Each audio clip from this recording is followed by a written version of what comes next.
भगवान ने आप सबको एक क्षण इस प्रयाग राज्य में आपको अवसर सांस लेने का अवसर दे रहा है। 24,406 सांसें आती हैं। हर श्वास के द्वारा भगवान का नाम लेते रहिए, क्योंकि कौन सी श्वास आए न आए, इसलिए हर क्षण हर श्वास में उस परम तत्व के स्वरूप के शंख चक्रम सकरीट कुंडलम सपीत वस्त्रम सरसीरेक्षणम सारवक्षस्थलस्ति कौस्तुभ श्रियम नमामि विष्णु ससुरभुजम शिरसा चतुर्भुजम। उस भगवान विष्णु के स्वरूप के का अवगाहन करते रहना चाहिए हर क्षण। वो क्षण कभी आए न आए, लेकिन हमको उस क्षण का सदुपयोग करते रहना चाहिए। कौन से किस क्षण में एक क्षण में भगवान अपना बना लेते हैं, वो क्षण में यदि आप उनके समर्पण भाव रहेगा, तुरंत देर नहीं लगेगी, वो अपना आप लोगों को बना लेंगे। स्वतः मोक्ष की प्राप्ति हो जाएगी। मोक्ष सुख का कारण है, जिसमें सुख की अनुभूति हो वही मोक्ष है। मोक्ष कहीं बिकने वाली चीज नहीं है। अंतःकरण भावेनो, अंतःकरण भाव वो सब सप्रेषण जब हम कर देते हैं, उस परम तत्व के चरणों में संपूर्ण कामनाओं को त्याग करते हुए, जैसे कबीर दास जी ने कहा था कि मैं ममता मन मार रे नाना कर कर पीस, तब सुख पावे सुंदरी ब्रह्म जल के ईस। तो भगवान कबीरदास जी ने कहा था, जब ये कामनाओं को हम छोटे छोटे करके रगड़ करके पीस कर देंगे, कामनाओं को नष्ट कर देंगे, तब वो ब्रह्म के स्वरूप को अंतःकरण भाव से मेरी आत्मा सुख का अनुभव करके मोक्ष को प्राप्त कर लेगी। ऐसे हमारे कबीरदास जी थे। चूंकि नृत्यम दुर्लभम लोके विद्या तत्र सुदुर्लभम, क्योंकि मनुष्य का जन्म मिलना बड़ा दुर्लभ है, और कभी मनुष्य के कर्तव्यों का पालन करना उससे ज्यादा दुर्लभ है। विद्या उससे द्वारा दुर्लभ है। विद्या तत्र सुदुर्लभम, विद्या माने ज्ञान। विद्या एक चीज ऐसी नहीं है किसी को पिरो दिया जाए उसके, जिसे माँ बच्चे को पेट को एक साथ ऐसा कोई नेवला नहीं खिला सकती उसका पेट भर जाए। उसी तरीके से गुरु जितने विद्वान यहाँ पर आए हुए हैं, ये कहीं ना कहीं ईश्वर की कृपा है तभी आए हैं। ऐसे वक्ताओं के मुखारविंद से आप थोड़ा थोड़ा ज्ञान देंगे, तभी आपके अंदर प्रविष्ट हो पाया जाएगा। एक साथ सब दे देंगे क्योंकि वो नहीं हो पाएगा, क्योंकि थोड़े क्रमशः समय समय एक ही सीढ़ी पर चढ़ करके सब हम परम तत्व के स्वरूप का बोध कर पाते हैं। एक ही साथ हम पूरी मंजिल पर छत पर नहीं पहुंच पाते। ठीक उसी तरह से समय समय धीरे धीरे ज्ञान के सद्मार्ग का अवगाहन करते हुए अपने अपने क्षेत्रों में सदैव अग्रगामी रहें। सर्वे भवन्ति सुखिनः सर्वे सन्तु निरामया सर्वे भद्राणि पश्यन्तु मा कश्चित् दुःखभाग् भवेत्। गुरु जी को मेरा हृदय से प्रणाम और शुभकामनाएं, क्योंकि इनके शब्द में इतना अंतर्निहित भाव निहित था, जिसको मैं सुन करके रोड के पर रुक नहीं सका, सहसा आ गया आपके चरणों में। इसलिए गुरु जी को बहुत बहुत धन्यवाद, मेरा प्रणाम। ओम शांति शांति सुशांति भवतु। एक किसी जन्म का ये संबंध था। मैं तो जा रहा था पुरुषार्थ आश्रम, वहाँ से शिक्षा कर रहे हैं। कभी जितने मंडला से सभा है गुरु जी आएंगे तो हमको संबोधन वहाँ करना है, लेकिन नारायण की कृपा है। मैं प्रोफेसर डॉक्टर नाम, बहुत बड़ी कृपा है। आप विद्वान ही के सहवासी विजानिया चरित्रम सहवासी नाम, खग जाने खग ही के भाषा। भाई जो जिस भाषा का विद्वान होगा तो जहाँ कहीं भी उसको प्राप्त होगा तो वो आकर्षित होगा, क्योंकि जानकार है ना।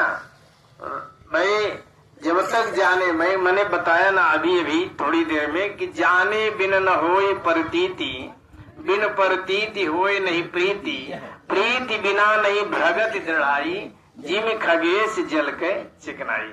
जब तक हम जानेंगे नहीं, भाई आप भी विद्वान हैं और कहाँ के हैं, कैसे हैं, जा रहे हैं, हमारा आपका कोई संबंध नहीं, लेकिन शब्दों की माला ऐसी होती है कि वो हर जगह पिरोई रहती है। वो शब्द गुणकम आकाशम, शब्द जो है न्याय में बताया गया है कि शब्द गुणकम आकाशम, शब्द जो है नश्वर नहीं होता, आकाश में विद्वान रहता है। इसीलिए हम लोग सैटेलाइट के द्वारा, मोबाइल के द्वारा, टीवी के द्वारा, बिना तार के माध्यम से हम लोग उस शब्द को चयन कर लेते हैं, प्राप्त कर लेते हैं। दृश्य और श्रव्य दोनों हम लोग स्वीकार करते हैं। तो ये भगवान की कृपा है। और विद्वान ही, भाई जो जैसा होगा वैसा ही समझ पाएगा ना। विद्वान ही, जैसे हीरा जो होता है, हीरा जमीन में अगर पड़ा है तो हर व्यक्ति पैर मारता हुआ चला जाएगा, और जब जौहरी का पैर लगता है तो उसका दिल फट जाता है। तो हीरा कहता है कि ये हीरे, तुम इतने हजारों सैकड़ों लोग पैर मार कर चले गए, तुम नहीं फटे, और मेरा पैर लगते क्यों फट गया? कहें कि सब तो मेरे महत्व को जानता ही नहीं था, और तुम जान करके मेरे को पैर मारा, इसलिए मेरा दिल फट गया। आप विद्वान हैं, और विद्वान आए और खिंच करके हमारे भी हिम्मत को बढ़ाए। मैं तो ऐसे ही हूँ, जो भी गुरुजनों से प्राप्त होता है उसको आप लोगों को बताता रहता हूँ। तो सब गुरुजन हैं, गुरुजन आशीर्वाद देने के लिए सब भगवान के स्वरूप है। भगवान यहाँ बताया है ना, यहाँ सभी आते हैं। माघ मकर गते रवि जब होई, तीरथ पति आव सब कोई, तीरथ पति। ये तीर्थों का राजा है ना, यहाँ सभी आते हैं। तो कौन कौन आता है? देव धनुज किन्नर नर श्रेणी, देव धनुज किन्नर नर श्रेणी, सादर में जय सकल त्रिवेणी। देवता आते हैं, दानव आते हैं, यहाँ सब विद्वान आते हैं। कैसे आते हैं? आप लोग कहते दिखाई नहीं देते। नर श्रेणी, मनुष्य के रूप में आते हैं, क्योंकि मनुष्य ही योनि ऐसी है जो कर्म योनि है। अन्य योनिया 83,99,999 योनिया वो भोग योनिया है, कर्म नहीं कर सकती, चाहे करके भी कर्म नहीं कर सकते। देवता भी चाहे कि हम कर्म करें स्वर्ग में, नहीं कर सकता, वो उनको यही आना पड़ेगा मृत्युलोक में, क्योंकि कर्म भूमि है और मनुष्य योनि कर्म योनि है। भगवान नारायण भी कर्म करना चाहे तो राम के रूप में मनुष्य योनि में आए मृत्युलोक में, और कर्म किए मनुष्य शरीर के। तो ये भगवान की कृपा है, विद्वानों की कृपा है, जो आशीर्वाद देने के लिए आ जाते हैं। और सही आपने बताया कि गंगा जी, हम लोग तो दिखे भाई, सबका भाव अलग अलग है। जो ज्ञानी है उसका भाव अलग है, यहाँ बनता है। अज्ञानी है उसका भाव अलग बनता है। अज्ञानी है जो नहीं जानता है महत्व को, तो उसको ये होता है कि किसी तरह हम गोता लगाएं तो हम शुद्ध हो जाएंगे। लेकिन जो ज्ञानी होता है उसको इस महत्व का ज्ञान है, तो गंगे तो दर्शनान मुक्ति, केवल दर्शन मात्र से। और गंगा गंगेत जो ब्रूयाद योजना नाम सतैरपि मुच्यते सर्व पापेभ्यो विष्णु लोकं स गच्छति। समस्त पाप नष्ट हो जाते 100 योजन पहले। एक योजन 4 कोस का होता है, और 100 योजन 400 कोस पहले से अगर आपने स्मरण कर लिया तो महाराज समस्त पाप नष्ट हो जाते हैं, विष्णु लोक की प्राप्ति होती है, आपका स्थान सुरक्षित। कितनी बड़ी महत्ता है, बहुत में। अश्वमेध इत्यादि जितनी भी कर्म किए जाएं वो सब उसके सामने तुच्छ है, कुछ नहीं। ये भगवान की कृपा है ना। तो जो जैसा, क्योंकि जो जेहि भाए रहा अभिलाषी, ते ही कर तस तस रुचि राखी। भगवान उसको उसी प्रकार जो है उनकी भावनाओं की रक्षा करते हैं और सत्संकल्प की रक्षा भगवान करते हैं। आपकी बहुत बड़ी कृपा है, आप दर्शन दिए, आशीर्वाद प्रदान किए और हम भी धन्य हो गए। विद्वानों के दर्शन जो है ना बड़ा दुर्लभ होता है। विद्वानों के दर्शन हम तो समझ रहे हैं भगवान स्वयं जो है बेड़ी माधो आकर के आशीर्वाद दिए हैं। भरद्वाज गोत्र सबको जो है, भरद्वाज गोत्र भी है आपका।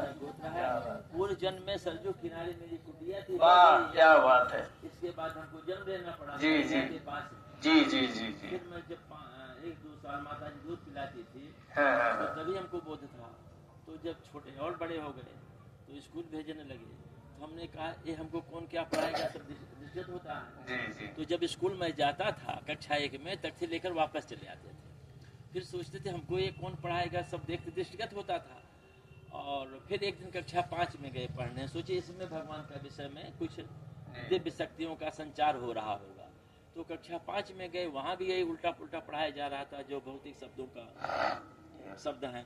तो एक हेड मास्टर थे, आए हमको एक झापड़ मारे। एक बच्चा क्यों छोटा है यहाँ बैठा है, एक का बच्चा यहाँ बैठा है। तो मैंने पूरे उनके जीवन का चित्र बता दिया जन्म से मृत्यु तक। तो उनको समझ में नहीं आ रहा था। हमने कहा ये छत नीचे गिरने लगेगी तो क्या कहेंगे बच्चों, चलो बाहर, कहे नहीं। हमने कहा तब आप हमको क्या पढ़ा सकते हैं जब आपको पता नहीं है क्या होने वाला है। तो इतने शिष्य हमारे एकादश यहाँ बैठे हुए हैं, तो अगर हम इनका कल्याण ना कर सकें, गुरु किस बात के। बिल्कुल बिल्कुल। अगर अमेरिका, रसा, जर्मनी मिसाइल भी आ रही है, स्तंभित कर दे। अगर जमराज भी गेट पर आया है, रुको स्तंभम, मैं अभी मेरी कथा हो रही है, तत्पश्चात, कथा के पश्चात ही जिसको जो दोष होगा तब ले जाना, एक गुरु का धर्म है। तो मैं वहां से चला आया। हमने कहा कि नहीं। तो इसके बाद हमारे माता जी ले गए अयोध्या के पास, एक गुरु थे 12 साल तक खड़े रहे, उनकी जटाएं जमीन पर लटकती थी। वो पहले गुरु मेरे हुए। तो उन्होंने हमसे कहा कि मैं 11 किताब पढ़ के भी सन्यासी हूँ, आप वित्त के विधान को चेंज मत करिए। उन्होंने ध्रुव और चमेली के फूल, ध्रुव के विषय में हमको सब बताया सब, और चमेली के फूल के विषय में कहानी बताई। तो शिवालय था, शंकर जी का स्थान था। उन्होंने गुरु जी ने बताया कि मैं भी 11 किताब पढ़ के सन्यासी हूँ, अभी आपको शब्द चाहिए, आप कुछ पढ़ लीजिए। हमने कहा गुरु जी जब कह रहे हैं तो मैं भी आपकी बात को मैं भी मूर्ख बन जाता हूँ, क्योंकि हमने कहा गाय को पता नहीं है कि सुबह चरवाहा छोड़ता शाम को बांधता, सुबह छोड़ता लाता है। गाय की दूरी सुबह शाम आना जाने में नष्ट हो जाती है। गाय को बोध नहीं है, हमको सब बोध है। जब हम सब जान रहे हैं तो क्यों नाटक में पड़े। नहीं नहीं नहीं, उनकी आज्ञा पा करके मैंने आया। पहली, दूसरी, तीसरी 3 कक्षा 1 साल में मैंने पढ़ लिया। इसके बाद चौथी पति झूठ मूठ के पढ़ता रहा। मैं इसके बाद स्वामी स्वरूपानंद जी के पास गया संन्यास लेने के लिए। हमारे गुरु जी पात्री जी थे बनारस। तो उन्होंने कहा हम आपकी 11 वर्ष की आयु आपकी पूरी होगी, आपको सन्यासी नहीं बनाएंगे। मेरा जीवन वृत्तांत अलग है। तो हमने कहा अच्छा गुरुदेव, तब बोले आप पुत्र गतिस्नासी पुत्राते कृत्य भाजा, बिना पुत्र के मोक्ष नहीं प्राप्त होता है, आपको नहीं पता। हमने कहा अच्छा। हमने स्वामी स्वरूपानंद, सच्चिदानंद, ब्रह्मानंद, कृपाजी सबका फोटो लगा था। हमने गुरु जी से कहा गुरु जी बच्चे का नाम सच्चिदानंद रख दें।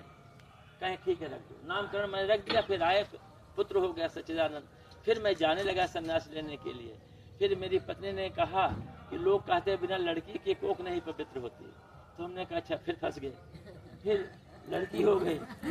फिर मैं क्या नारायण 26 दिसंबर को लड़की पैदा हुई, 27 को फिर मैं चल दिया। 10 पैसा चलता था, पंचांग खोले, बृहस्पतिवार को लड़की पुष्प हुई, मैं चल दिया। तो नारायण की कृपा के भारत के प्रधानमंत्री की धर्म पत्नी ने, हम सोचे मिलकर मैं वहाँ चला जाऊंगा बद्रिकाश्रम। तो उन्होंने रोक लिया। 4-5 बज रहा था, कहने नहीं आपको कहीं नहीं जाना, यहीं रुकेंगे। उन्होंने रोक लिया। नारायण की कृपा देखिए कैसी होती है। तो रुक करके हमको प्रोफेसर के पद पर हमको नियुक्त की गई। समझ रहे, जन कल्याण करना है। तो मैं वहाँ नहीं जा पाया। मेरी लंबी हिस्ट्री है।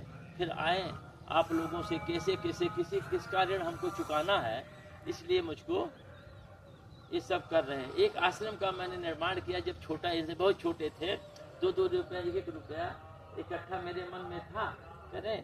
फिर एक प्रधान जी थे, उनके पास मैं गया, सोचे 150 से देंगे, तो कहें ब्राह्मण क्या करेंगे, आश्रम बनाने में लाखों रुपया लगेगा।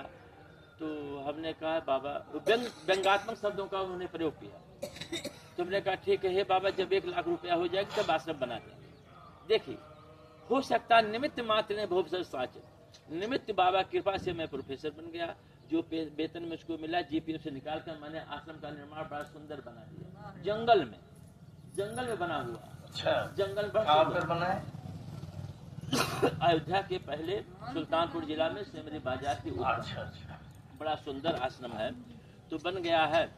तो इसके बाद उन्हीं के सब कृपा नारायण की, फिर जो है ऐसे जीवन चल रहा है। तो मेरे सभी भगवान की कृपा से सभी गुरुओं का दर्शन हो रहा है, बद्रिकाश्रम, द्वारिकापुरी, हमारे हर जगह। वो सब बच्चे सब नहीं आए मिलने? कौन? आपके बच्चे छोटे छोड़ के आए सो? नहीं, तो मैं जब नौकरी प्रोफेसर हो गया तो गृहस्थ अब जाने पड़ेगा। प्रोफेसर भी गृहस्थ में ही है। गृहस्थ में है। हमारी पत्नी आई हुए हैं, उन्होंने कहा कि मैं कल्पवास करूंगी। हमने कहा चलो 1 महीना का कल्पवास उनको करा दिया, हो रहा है। उनका मन तो रघुनाथ जी के पास था, तो सब कुछ तो ये जी। हाँ, तो मेरी पत्नी आई, 1 महीना कल्पवास हो रहा है। तो ऐसी धर्म पत्नी जब विवाह हो रहा था, मैं बनारस से आया, मेरी शादी तय हुए, लोग गाना बजाना कर रहे थे। हमने सोचा, मैं तो वहाँ गुरुजी डिस्कशन कर रहे थे, गुरुजी बद्रिकाश्रम गए थे, तो बद्रिकाश्रम की बात को जहाँ रुके मैंने बताने शुरू कर दिया। बोले अब मैं आपको नहीं पढ़ा सकता हूँ, आपको देवरा बाबा पढ़ाएंगे। हमको डांट के भगा दिया देवरा बाबा। हम सोचे जा रहे हैं माता जी से मिलने, तब देवरा बाबा के पास जाएंगे। वहाँ चले गए। तो मैं पता लगा मेरी शादी तय हो गई। तो ढोल बजाना, गाना बजाना हो रहा था। तो हमने सोचा कि माँ को दुखी छोड़कर जाना, एक प्रायश्चित भोगना पड़े। मैं जीवन जन्म जन्मांतर नहीं, पाप से मुक्त नहीं हो पाऊंगा। हमने लेते रहे। तो जब शादी हुई, सोच कहार जब ले जाएंगे रास्ते में तो मैं चला जाऊंगा, भाग जाऊंगा वैसे। तो कहार हमको रास्ते में छोड़े नहीं। फिर शादी हो गई। शादी होने की पत्नी आई। हमने कहा मैं तो बद्रिकाश्रम निवास करता हूँ, मैंने शादी वादी नहीं करना चाहता, सबको पता है। कहीं आप कल सुबह बद्रिकाश्रम चले जाए, मैं किसी से कुछ नहीं कहूँगी। हमने कहा तब रहो, क्या दिक्कत है, जब आपको हमसे कोई आपत्ति नहीं है तो रहो। तो मेरी ऐसी शांति धर्म पत्नी है, तो वो निवास कर रही है। तो उन्होंने, तो मैं जब सन्यास गुरु जी के पास सन्यास लेने गया, तभी तो उन्होंने कहा आप तो गते नास्ति पुत्रार्थे कीर्ति भार्या। तब तो मैं आया, न पत्नी होती पुत्र कैसे होता। देखिए नारायण कैसे देते हैं। तो तब आए तो पत्नी पहले से थी। हमने कहा ठीक है, पुत्र हो जाएगा तब पितृ से मुक्त हो जाएंगे, तब सन्यास में देगा, समझ रहे। तो जाने लगा। फिर पत्नी ने कहा, फिर रोका कि कैसे प्रकृति नाना व्यंग रूपाणी, ये संसार जो है नाना प्रकार से रूपों में चल रहा है। असल में व्यवधान इसलिए आ रहा है कि सोपान जो है, जो सोपान है सीढ़ी, तो ये सन्यास की 4th सीढ़ी है। हाँ, प्रथमे नार्जितम विद्या, द्वितीय नार्जितम धनम, द्वितीय नार्जितम पूर्णम, चतुर्थे किम करिष्यति। तो ये 4th अवस्था सन्यास की होती है। तो जो नारायण है, नारायण जो करता है अच्छा करता है ना। ब्रह्मचर्य प्रथम सोपान, गृहस्थ दूसरा सोपान, वानप्रस्थ इस समय जो वर्तमान में आप वानप्रस्थी हो करके और तपस्या कर रहे हैं, ये 3 सोपान है। अब इसके बाद सन्यास का नंबर है तो बिल्कुल आएगा ही। नारायण कहते हैं क्रम से चलो। अगर आप पहले सीढ़ी माने 2-3 सीढ़ी छोड़ करके सीधे अगर 4th सीढ़ी में जाएंगे तो हो सकता है कि पतन का कारण बने। इसलिए नारायण जो करता है, कहते हैं जो भगवान करते हैं बहुत अच्छा करते हैं। तो नारायण की कृपा ही जो है सर्वोपरि है। तो आपके ऊपर नारायण की कृपा ही है। आपको नारायण, भाई देखिए, मूर्ख सन्यासी भी जो है वो नारायण के महत्व को नहीं समझ सकता। इसीलिए जब सांगोपांग सीढ़ियों को चढ़ते हुए जाएंगे तब वो जो है तुरीय अवस्था जब आएगी तो अपने आप जो है वो ज्ञान और त्याग अपने आप हो जाता है। संन्यास लेने का विषय नहीं है, संन्यास अपने आप हो जाता है। सम्यक न्यासा संन्यासा। तो वो संन्यास की बहुत अच्छा आपका जीवन वृत्तांत सुना। तो मैं वही बता रहा था कि बलवैश्य, हर ग्रस्त को बलवैश्य करना चाहिए। बलवैश्य आपको कुर्सी दे दूं बैठने संध्या की। स्नानम हाँ, जपस्ति बैठ- देवता नासि भोजनम वैसे उताहत च तो बलवैश्य जो है, बलवैश्य हर गृहस्थ को करना चाहिए। बलवैश्य माने 5 यज्ञ हर गृहस्थ, मैंने बताया तो कई दिन बताए, तो लोग नए लोग आते हैं इसलिए सबको बताना जो है अनिवार्य है। तो प्रथम जो यज्ञ है, जैसे माताएं भोजन बनाती हैं तो जो भी बनाती हैं, आटा है, दाल है, चावल है, इसको एक एक घड़ा अलग कर लें और प्रतिदिन एक एक मुट्ठी जितना भगवान ने दिया है, एक मुट्ठी है तो एक मुट्ठी, आधा मुट्ठी जो भी है, 1 महीने में एक व्यक्ति के भोजन के लिए वो अन्न तैयार हो जाएगा। उसमें सुंदर है, मिर्चा है, अचार है, नमक है, गुड़ है, चीनी है, जो यथा संभव आपके पास है। माताएं इतना सुंदर, जब सीजन होता है ना, हर सीजन पर, हर समय पर माताएं उसका जो है अन्वेषण करके और संग्रह करती हैं, इसलिए कि समय पर काम आता है। भाई आम हमेशा होता नहीं, अब तो 12 महीने आम होने लगा है, लेकिन अचार लायक नहीं होता हो, चूसने लायक भले हो जाए, लेकिन वो अचार लायक तो सीजन में ही होता है, सीजन में ही होता है कि नहीं। गुरुदेव का आनुषंगिक संबंध मेरा है, तभी मैं आया। बिल्कुल सही कहे। किसी जन्म तो का जन्म जन्मांतरीय जब पूर्ण उदय होता है तभी महाराज सबका संपर्क होता है। हाँ, जन्मांतरे भवेत पूर्णम तदा भागवतम लभेत। भागवत का मतलब है भक्त हो, भागवत का मतलब भक्त है। तो जब भक्त इकट्ठा होते हैं तो हमारा आपका सबका जन्मांतरीय पूर्ण है हो, नहीं तो कैसे जानते, जन्म जन्मांतरी पूर्ण है, जन्मांतरी पूर्ण है, इसलिए हम लोग इकट्ठा हैं तो बनाते हैं। तो उससे देखिए, देखते ही तृप्ति हो जाए, जिससे सीधा आप लोग देखते हैं ना सीधा, तो वही 1 महीने में एक व्यक्ति के लिए पर्याप्त सीधा तैयार होगा। जब उसमें रचना करके आप देंगी, अचार है, मिर्चा है, मुंह में पानी तो नहीं आ रहा? अच्छा वहाँ प्रतीक्षा हो रही होगी गुरु, तो इसलिए जो है एक फोटो खींच लो गुरु जी का। हाँ खींच लो बेटा। हाँ।